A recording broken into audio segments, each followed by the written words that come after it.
Bonsoir à tous, le Paris Saint-Germain vient de s'imposer 2-1 face à Saint-Étienne pour cette première de l'année au Parc des Princes. Alors, très franchement, le match, c'est un peu secondaire. Je vais en parler évidemment au cours de ce débrief, c'est pour ça que je suis là. Mais il y a beaucoup d'actu en ce moment et pas mal de choses que j'aimerais soulever. Donc, on va commencer par le début, le match. Bon, on aurait pu plier l'affaire en première mi-temps. Dembélé a inscrit un doublé, assez rare pour être souligné.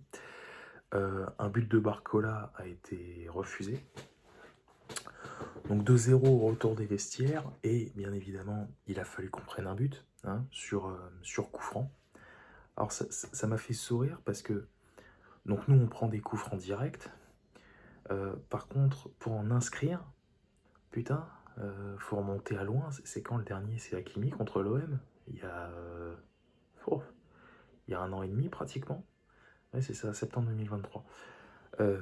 Et puis bah là, toujours la même angoisse, enfin, me concernant. Euh, quand est-ce qu'on prend le deuxième? Bon, fort heureusement, ça n'a pas été le cas. Parce que franchement, un nul contre Saint-Étienne, je veux pas leur manquer de respect, mais merde, on est chez nous. Saint-Étienne, il galère, il lutte pour le maintien là, avec Nantes, Le Havre, Angers, Rennes. Enfin bon, Rennes, j'exagère peut-être un peu, bref. Mais bon, l'essentiel est là. On prend les 3 points. On prend 7 points d'avance sur l'OM qui a battu Rennes hier soir, justement. Et 12 points sur Monaco qui a fait match nul face à Nantes vendredi soir. Nantes qui a choke bien comme il faut d'ailleurs. Parce que putain. Tu mènes 2-0, en plus je crois que c'était à la Beaujoire, tu mènes 2-0 à domicile, bref. Bon, on va parler un peu de Mercato. Parce que là, ça parle d'un départ de Kolo Muani, alors tant mieux, hein, c'est bien. Mais il n'y a pas que lui dans l'actu ces derniers jours, Kimpembe. Bon, vous savez ce que je pense de lui, hein, on va pas épiloguer 107 ans. Il faut se faire à l'idée que Kimpembe ne reviendra jamais.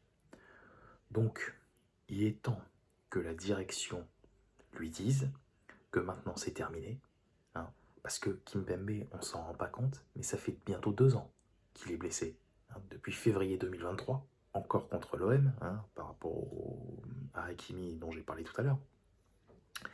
Kimpembe, ça fait pratiquement 2 ans qu'il est blessé, donc je serais d'avis que la direction lui fasse un chèque, parce qu'en plus, on a fait la connerie de le prolonger. Donc la direction lui paye ce qui lui est dû, et on en arrête là. Voilà, c'est tout. Là, il fait ce qu'il veut, il prend sa retraite, il va où il veut, parce qu'il faut être lucide. Personne ne paiera un centime pour le recruter. Donc, voilà, on le libère de son contrat, il se quitte bons amis, on n'en parle plus. Quoi d'autre? Bradley Barcola. Alors, ça m'a un peu... Comment dire? Ça m'a un peu mis sur les nerfs. Bon, déjà, Barcola, il fait pas la saison de sa vie. Ça, je pense qu'on est tous d'accord. C'est une saison très dure.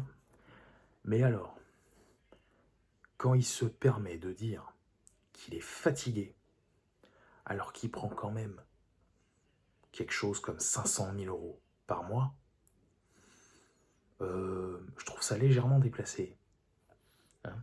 Parce que quand tu touches ce montant tous les mois pour faire ce qu'il fait, c'est-à-dire l'une quand même des plus belles choses du monde, et qui n'est pas la plus difficile qui soit, je veux dire, il n'est pas au chantier.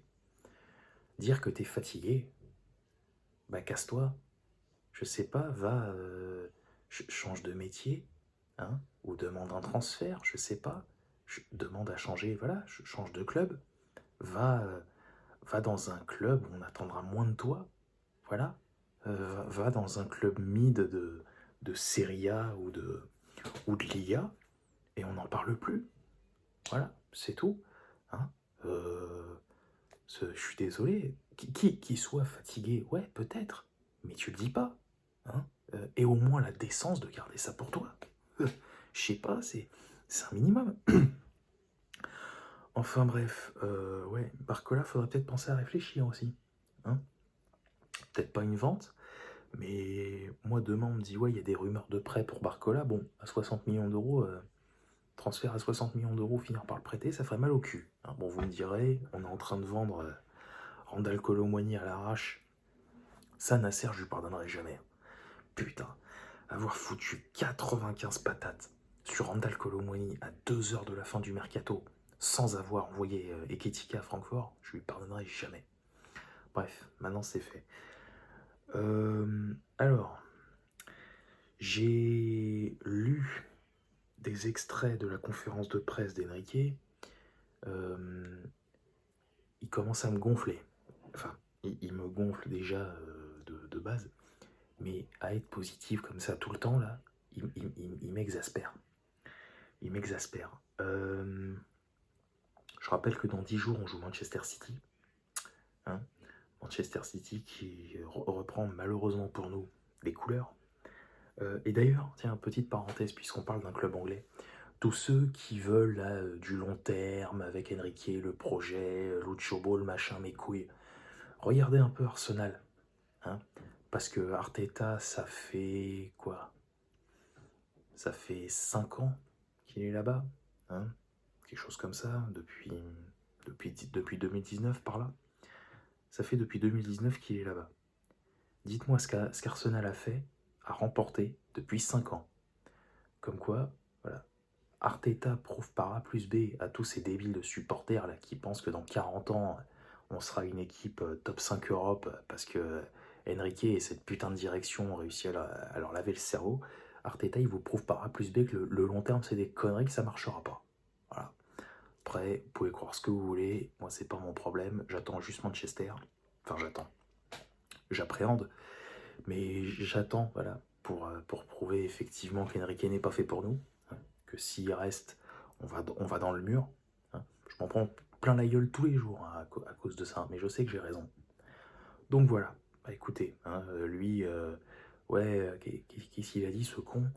Je préfère avoir une vision positive ou un truc comme ça. Mhm. Ok, bah écoute, on verra dans 10 jours, hein, puis ta positivité, tu pourras te la carrer où je pense. Connard. Voilà, bon, bah écoutez, moi je vous laisse là-dessus. De toute façon, que vous le sachiez, hein, c'est l'un de mes derniers débriefs cette saison. Moi je l'ai dit, si contre City, s'il y a un drame, moi j'arrête tout. En plus, maintenant j'ai une autre chaîne à faire tourner, c'est tant mieux. Voilà. Bah écoutez, je ferai pas du débrief de la Coupe de France mercredi. D'ailleurs, je tiens quand même à dire qu'on s'est fait un peu niquer la gueule. Parce que là, donc on a 3 jours entre le match de ce soir et le déplacement à Marcel Michelin mercredi. Et à nouveau 3 jours entre la Coupe de France et le déplacement à Bollaert samedi prochain. On s'est fait niquer bien comme il faut, mais bon, c'est pas grave. C'est Nasser qui contrôle tout, hein, on le sait, il a tout le monde dans sa poche. C'est bien, continuez à croire ça. Allez, moi je vous laisse là-dessus. Et le pire, c'est que si on fait des mauvais résultats en Coupe de France et en Ligue 1, tout le monde va se foutre de notre gueule. Ça, vous pouvez en être certain. Voilà, allez, moi je vous laisse là-dessus. Je vous souhaite une bonne fin de soirée. Sortez couverts, évidemment. Et bonsaï.